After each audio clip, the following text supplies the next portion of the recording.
प्यारे विद्यार्थियों, आप सभी को मेरा नमस्कार। मैं डॉक्टर नेमीचंद कुमावत, सहायक आचार्य हिंदी विषय, राजकीय महाविद्यालय की आपके इस बीए प्रथम वर्ष विषय हिंदी साहित्य के द्वितीय प्रश्न पत्र की आज की इस ऑनलाइन कक्षा में मैं आप सभी का हार्दिक अभिनंदन और स्वागत करता हूं। प्यारे विद्यार्थियों, आज मैं आपके समक्ष लेकर आया हूं हिंदी साहित्य के इतिहास का काल विभाजन, जिसको हम पिछली 2 ऑनलाइन कक्षाओं से पढ़ते आ रहे हैं। आज की इस ऑनलाइन कक्षा में ये काल विभाजन का जो आपका प्रश्न बनता है, जो आपका पाठ्यक्रम है, ये आज हम पूर्णतः इसको पढ़ लेंगे। पिछली जो ऑनलाइन कक्षाएं हुई थी, एक बार पुणे में थोड़ा सा जिक्र करना चाहता हूँ। आपका जो ये प्रश्न पत्र है, द्वितीय प्रश्न पत्र, ये 100 अंकों का होगा और इसमें न तो लघुत्तरात्मक प्रश्न होंगे, न अति लघुत्तरात्मक, न बहुविकल्पीय, यानी छोटे छोटे प्रश्न बिल्कुल नहीं होंगे। आपके बड़े प्रश्न आएंगे जिनका अभ्यास शायद आपको अभी तक नहीं हो पाया है। 20-20 अंकों के प्रश्न होंगे। हर प्रश्न का उत्तर आपको 4 से 5 पेज में आपको लिखना है और जो शब्द सीमा रहेगी वो 500 शब्द रहेगी। तो हमने ये जो PDF नोट्स बना करके जो आपके व्हाट्सएप ग्रुप में हम सेंड कर रहे हैं, ये उसी आधार पर हमने तैयार किए हैं। 5 पृष्ठ, 5.5 या 6 पृष्ठों तक, ताकि आप इसको 5 पृष्ठों में लिख सकें। और ये जो नोट्स बड़ी मेहनत से हम बना रहे हैं, आपके समक्ष हम इसको व्हाट्सएप ग्रुप के माध्यम से भेज रहे हैं, तो आप अध्ययन से चूके नहीं, इन सभी का फ़ायदा उठाएं। साथ ही इनके जो है वीडियोज बना करके हम ई-लेक्चर्स क्लास रिकॉर्ड करके हम कॉलेज का जो यूट्यूब चैनल बना हुआ है, उस यूट्यूब चैनल पर CCE राज पर हम इनको अपलोड कर रहे हैं और इन वीडियोज का लिंक भी आपके व्हाट्सएप ग्रुप पर हम शेयर कर रहे हैं। वहाँ से भी आप इनका अच्छी तरह से अध्ययन कर सकते हैं। जो विद्यार्थी अब तक इन व्हाट्सएप ग्रुप में नहीं जुड़े हैं, वो अपने व्हाट्सएप नंबर भी हमें सेंड करें, ताकि हम इनको व्हाट्सएप ग्रुप में जोड़ सकें और इन ऑनलाइन कक्षाओं का फ़ायदा उनको भी मिल सके।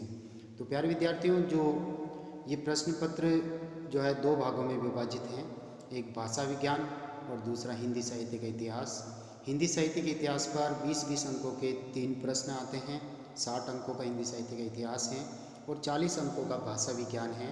तो पिछली ऑनलाइन कक्षाओं में हमने आपके भाषा विज्ञान के पाठ्यक्रम को मैंने पूर्ण कराया, उस पर विस्तार से चर्चाएं की हैं। हिंदी भाषा का उद्भव और विकास या हिंदी भाषा के विकास पर लेख लिखिए। प्राचीन आर्य भाषाएँ, मध्यकालीन आर्य भाषाएँ, आधुनिक आर्य भाषाएँ, हिंदी की जो 5 उपभाषाएँ हैं उनके ऊपर, हिंदी की जो 18 बोलियाँ हैं, इनके ऊपर भी हमने पिछली ऑनलाइन कक्षाओं में काफ़ी विस्तार से चर्चा की है। और आधुनिक आर्य भाषाओं का जो वर्गीकरण है, एक प्रश्न उस पर भी बनता है, उस पर भी हमने पिछली ऑनलाइन कक्षाओं में काफ़ी विस्तार से चर्चा की है। हिंदी शब्द का अर्थ, हिंदी के 5 व्यापक जो अर्थ निकलते हैं, हिंदी शब्द की उत्पत्ति, हिंदी का जन्म कब हुआ और हिंदी के विकास के चरण, आदिकाल, भक्तिकाल, रीतिकाल, आधुनिक काल में किस तरह से हिंदी का विकास हुआ। तो इन सब पर भाषा विज्ञान का जो प्रश्न जो आपका 20 अंकों का, इस पर हमने चर्चा की। और एक 20 अंकों का प्रश्न भाषा विज्ञान पर आपके अवधी भाषा, ब्रज भाषा और राजस्थानी भाषा के उद्भव, विकास, इनकी प्रमुख बोलियाँ, इनके क्षेत्र विशेष पर आधारित होगा। और जो 60 अंकों का जो पाठ्यक्रम है हिंदी साहित्य के इतिहास, जिसके ऊपर हमने पहला आपके पाठ्यक्रम में जो पहला बिंदु है हिंदी साहित्य के इतिहास का काल विभाजन, जिसको हमने पिछली 2 ऑनलाइन कक्षाओं में भी पढ़ा है और आज की इस तीसरी इसके ऊपर ऑनलाइन कक्षा में हम इसको आपको पूर्ण पढ़ा देंगे। देखिए, हम चर्चा करने जा रहे हैं। अब हमने पिछली ऑनलाइन कक्षा में जो चर्चा की थी, हिंदी साहित्य का जो इतिहास लिखने का जो आरंभ हुआ था, उसमें जो जो विद्वान हमारे सामने आते हैं, सर्वप्रथम फ्रांसीसी विद्वान जो है गाडसादे तासी ने इतिहास लिखा था। उसके बाद शिव सिंह सेंगर जी ने, शिव सिंह सरोज, फिर डॉक्टर जॉर्ज गिरियर्सन ने लिखा था the modern vernacular literature of Hindustan. उसके बाद में इन्होंने 11 कालखंडों में हिंदी साहित्य का काल विभाजन किया। इसकी समीक्षा करने के बाद में हमने मिश्र बंधुओं का, मिश्र बंधु विनोद पर हमने चर्चा की है और इनके नामकरण कालखंड पर भी हमने समीक्षा की है। और उसके बाद आचार्य रामचंद्र शुक्ल जी के काल विभाजन को हमने पढ़ा है और इसकी समीक्षा तक आकर के हमने पिछली ऑनलाइन कक्षा को ऑफ किया था और आज हम पुनः आरंभ कर रहे हैं आचार्य रामचंद्र शुक्ल जी के काल विभाजन की समीक्षा से। तो पुनः आपका स्वागत। इसमें आचार्य शुक्ल जी ने आदिकाल को वीरगाथा काल कहना अधिक युक्ति संगत समझा, क्योंकि इस कालावधि में वीरगाथा प्रधान काव्य कृतियों का बाहुल्य प्रतीत हुआ था। इसी प्रकार पूर्व मध्यकाल को भक्ति काल और उत्तर मध्यकाल को उन्होंने रीति काल कहकर पुकारा तथा आधुनिक काल को वे गद्य काल कहने के पक्ष में हैं। उनके अनुसार क्रमशः इन कालों में वीरता, भक्ति, रीति तत्व का निरूपण हुआ तथा गद्य की प्रधानता रही है। अतः प्रधान प्रवृत्ति के आधार पर नामकरण ये उचित है। आचार्य शुक्ल जी ने परंपरा से प्राप्त आदि, मध्य और आधुनिक नामों के साथ साथ ही उस काल की जो प्रमुख प्रवृत्ति के आधार पर एक एक विशिष्ट नाम और भी जोड़ दिया है। इस प्रकार इन्होंने चारों कालों के दोहरे नाम देकर प्रत्येक काल की एक विशिष्ट प्रवृत्ति को भी द्योतित कर दिया है। निसंदेह आचार्य शुक्ल का काल विभाजन अपनी संक्षिप्तता, सरलता और स्पष्टता के कारण आज तक हिंदी जगत में बहुमान्य है। प्रवृत्ति इतिहास लेखकों ने थोड़े बहुत परिवर्तन से इसी को आधार बनाकर अपने काल विभाजन एवं कालों के नामकरण प्रस्तुत किए हैं। आलोचकों ने सर्वाधिक आपत्ति वीरगाथा काल नाम पर की है तथा इसे अनुचित बताकर आदिकाल कहना ही उपयुक्त माना है। ये उपयुक्त गलत है, उपयुक्त ऊपर रैप को हटा दीजिए आप। छठे विद्वान जिन्होंने हिंदी साहित्य का इतिहास लिख कर के काल विभाजन किया और वो हमारे सामने हैं डॉक्टर राम कुमार वर्मा जी का काल विभाजन।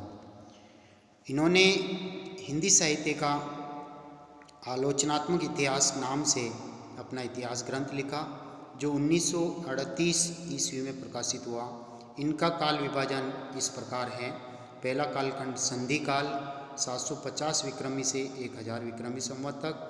दूसरा चारण काल 1000 विक्रमी से 1375 विक्रमी संवत। तीसरा भक्ति काल 1375 से 1700 विक्रमी संवत और चौथा रीति काल 1700 से 1900 विक्रमी संवत और पांचवा है आधुनिक काल 1900 विक्रमी संवत से अब तक। डॉक्टर वर्मा जी के काल विभाजन की समीक्षा देखिए। इन्होंने संधि काल में अपभ्रंश भाषा की रचनाओं को समाविष्ट किया है। चारण काल और आचार्य रामचंद्र शुक्ल जी के वीरगाथा काल में कोई मौलिक अंतर नजर नहीं आता है। वीरगाथाओं के रचयिता चारण भाट लोग ही हुआ करते थे।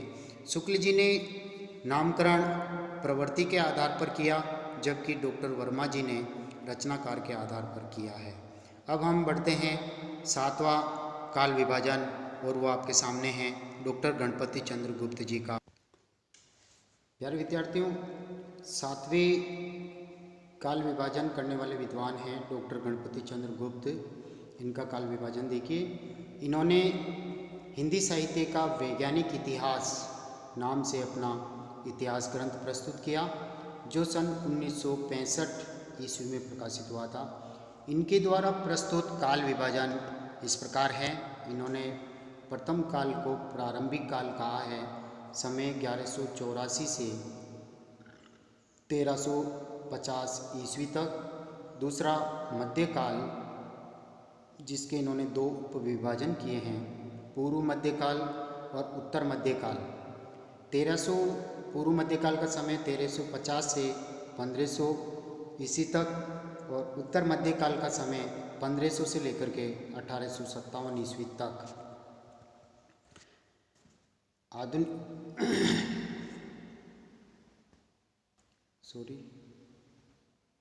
पहला प्रारंभिक काल, दूसरा मध्यकाल और तीसरा आधुनिक काल।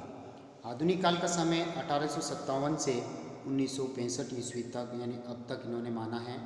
और जो आधुनिक काल की जो प्रवृत्तियां हैं, भारतेंदु युग 1850 से लेकर के 1900 ईस्वी तक, दूसरा द्वितीय युग 1900 से लेकर 1918 तक और तीसरा छायावाद 1918 से लेकर के 1936 तक और चौथा प्रगतिवाद 1936 से लेकर 1943 43 तक, फिर प्रयोगवाद 1943 से 1954 तक, फिर नई कविता 1954 से 60 तक 1960 तक, फिर साठोत्तरी 1960 से, फिर नवगीत। इस तरह से ये काव्य धाराएँ जिनका विभाजन गणपति चंद्र गुप्त जी के द्वारा किया गया। डॉक्टर गुप्त जी के इस काल विभाजन की समीक्षा को देखिए। हिंदी साहित्य के इतिहास का क्षेत्र अत्यंत व्यापक और विस्तृत रहा है। अब तो अनेक अनुसंधानों के परिणाम स्वरूप नई नई सामग्री प्रकाश में आ गई है, इसलिए शुक्ल जी का काल विभाजन अब परिवर्तन की मांग करता है। इसी तथ्य को दृष्टि में रखते हुए डॉक्टर गणपति चंद्र गुप्त जी ने अपना काल विभाजन अत्यंत सरल रीति से प्रस्तुत किया, जो कि विकास क्रम के आधार पर इन्होंने उचित समझा। इनके बाद में आठवें विद्वान हमारे सामने हैं इतिहासकार आचार्य हजारी प्रसाद द्विवेदी जी के द्वारा किया गया काल विभाजन। आचार्य रामचंद्र शुक्ल जी के पश्चात हिंदी साहित्य के इतिहास लेखकों में द्विवेदी जी का नाम उल्लेखनीय है। इन्होंने 3 ग्रंथ लिखे हैं। हिंदी साहित्य की भूमिका 1940, हिंदी साहित्य उद्भव और विकास तथा हिंदी साहित्य का आदिकाल, ये 3 इतिहास ग्रंथ इन्होंने लिखे हैं। इनका काल विभाजन इस प्रकार है। पहला है आदिकाल सन 1000 ईस्वी से 1400 ईस्वी तक, दूसरा पूर्व मध्यकाल 1400 ईस्वी से 1700 ईस्वी तक, तीसरा है उत्तर मध्यकाल 1700 से 1900 ईस्वी तक, और चौथा है आधुनिक काल 1900 से लेकर अब तक। द्विवेदी जी के काल विभाजन की समीक्षा आचार्य हजारी प्रसाद द्विवेदी जी आचार्य रामचंद्र शुक्ल जी के कई निष्कर्षों से असहमत हैं। आचार्य शुक्ल के वीरगाथा काल को यह आदिकाल कहना उचित मानते हैं। अतः शुक्ल जी के उपरांत द्विवेदी जी की मान्यताओं को हिंदी काव्य जगत ने नतमस्तक होकर स्वीकार किया है। अब हम निष्कर्ष की ओर बढ़ते हैं। उपर्युक्त विवेचन से स्पष्ट है कि हिंदी साहित्य के इतिहास लेखन की जिस परंपरा का सूत्रपात गारसादे तासी से हुआ था, वह अब तक पुनर्जीवित है। विद्वानों ने अपने अपने दृष्टिकोणों से काल विभाजन प्रस्तुत किया, जिसमें सर्वाधिक विवाद वीरगाथा काल को लेकर है। आचार्य रामचंद्र शुक्ल जी की मान्यताओं पर कुछ विद्वानों ने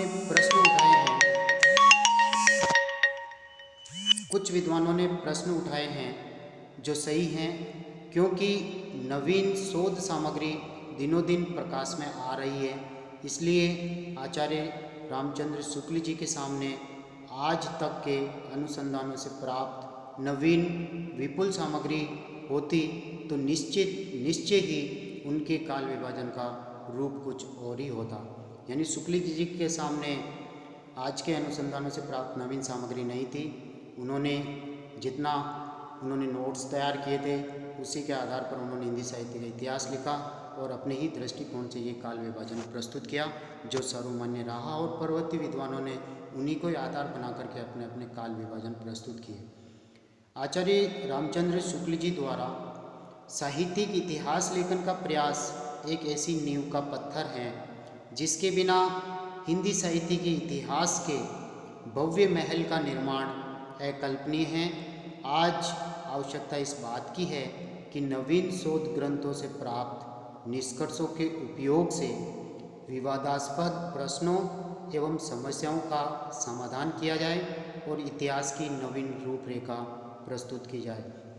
प्यारे विद्यार्थियों, इन 3 ऑनलाइन कक्षाओं में हमने हिंदी साहित्य के इतिहास के काल विभाजन के पाठ्यक्रम को पूर्णतः पढ़ा है। मैंने विस्तार से चर्चा की है, विस्तार से हिंदी साहित्य के काल विभाजन को आपके समक्ष रखा है, और ये जो 8 विद्वान जिन्होंने हिंदी साहित्य के इतिहास का काल विभाजन करने का प्रयास किया, इनके सभी के द्वारा किए हुए काल विभाजन, इन्होंने अपने अपने इतिहास ग्रंथों में जो काल विभाजन किए थे, उन सभी को मैंने आपके समक्ष रख के इनकी समीक्षा करी, कौन सा मत सर्वाधिक उपयुक्त हैं। और अब आज की इस ऑनलाइन कक्षा को हम यहीं समाप्त करें। अगली जो ऑनलाइन कक्षा होगी वो अगले विषय वस्तु पर होगी, और तब तक के लिए आप इंतज़ार करें। और इन सभी के PDF नोट्स जो आपके सब्जेक्ट वार, कक्षावार जो व्हाट्सएप ग्रुप बनाए हुए हैं उसमें हम शेयर कर रहे हैं, वहाँ से आप इनको अच्छी तरह से देख सकते हैं और पढ़ सकते हैं।